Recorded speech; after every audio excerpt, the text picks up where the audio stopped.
ब्रह्ममुरारिसुराचितलिङ्गम् निर्मलभासितशोभितलिङ्गम् जन्मज दुःखविनाशकलिङ्गम् तत्प्रणमामि सदा शिवलिङ्गम्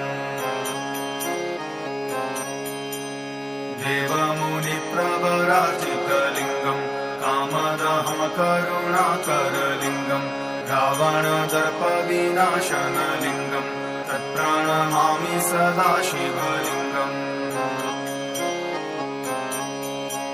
सर्वसुगन्धिसुलेपितलिङ्गम् बुद्धिविवर्धनकारणलिङ्गम् सिद्धसुरासुरवन्दितलिङ्गम् तत्प्रणमामि सदा शिवलिङ्गम्